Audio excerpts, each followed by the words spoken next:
সম্মানীয় দর্শক, বহু জল্পনা কল্পনার অবসান ঘটিয়ে অবশেষে রাজ্যের সরকারি কর্মচারীরা জয় ছিনিয়ে নিল এবং সরকারি কর্মচারীদের জয় জয়কার অবস্থা, অর্থাৎ বহু প্রতীক্ষার অবসান কিন্তু ঘটে গেল। বহুদিন থেকে প্রতীক্ষা করে আসছিলেন, আন্দোলন করে আসছিলেন, সেই জয় কিন্তু ছিনিয়ে নিল রাজ্যের সরকারি কর্মচারীরা।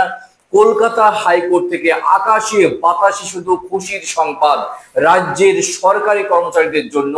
আর এই জয় কিন্তু এসেছে কলকাতা হাইকোর্টের বিচারপতি অমৃতা সিনহার কাছ থেকে। এবং কি সেই জয়ের সংবাদ, তার বিস্তারিত আপডেট বা তথ্য কিন্তু রয়েছে আজকের ভিডিওতে।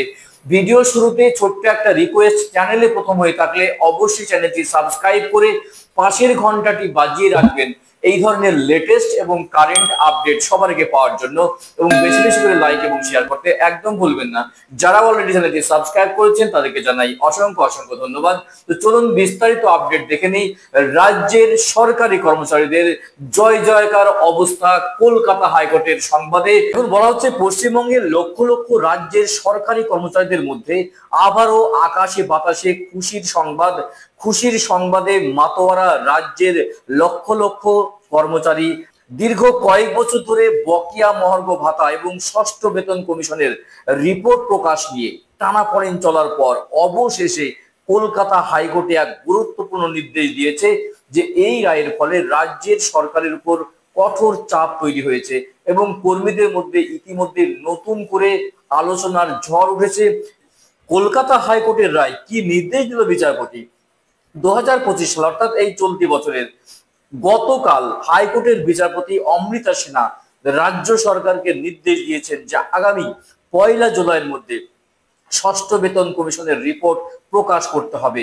আর এইটি ছিল তার খুশির সংবাদ। বহু জল্পনা কল্পনার অবসান ঘটলো, প্রতীক্ষার অবসান ঘটলো বলা যায়।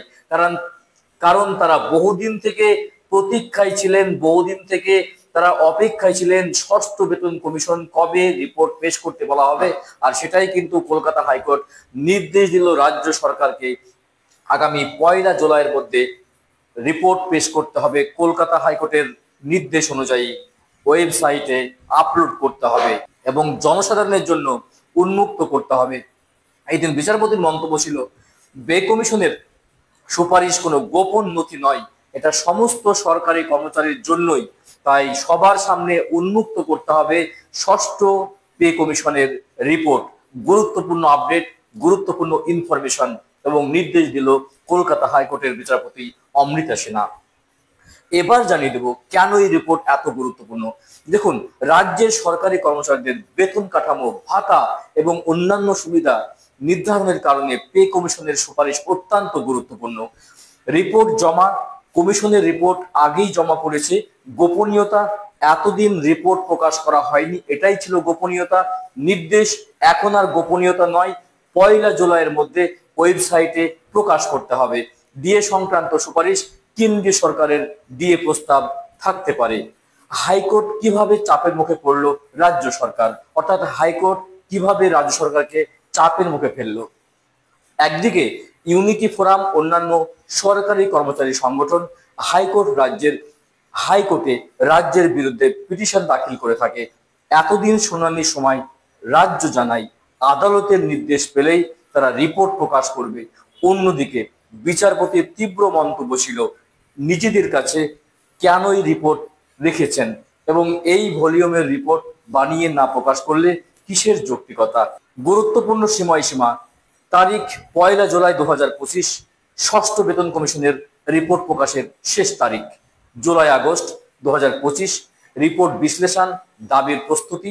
সেপ্টেম্বর 2025 সম্ভাব্য আন্দোলনের সময়সীমা। যদি না হয় তাহলে সেপ্টেম্বরে আন্দোলনে নামবে রাজ্যের সরকারি কর্মচারীরা।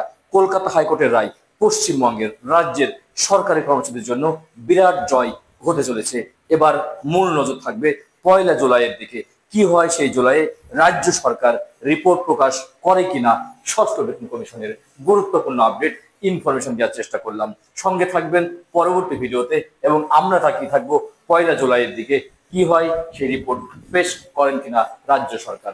দেখা হচ্ছে নেক্সট ভিডিওতে গুরুত্বপূর্ণ আপডেট নিয়ে। ভালো থাকবেন, সুস্থ থাকবেন। অসংখ্য অসংখ্য ধন্যবাদ।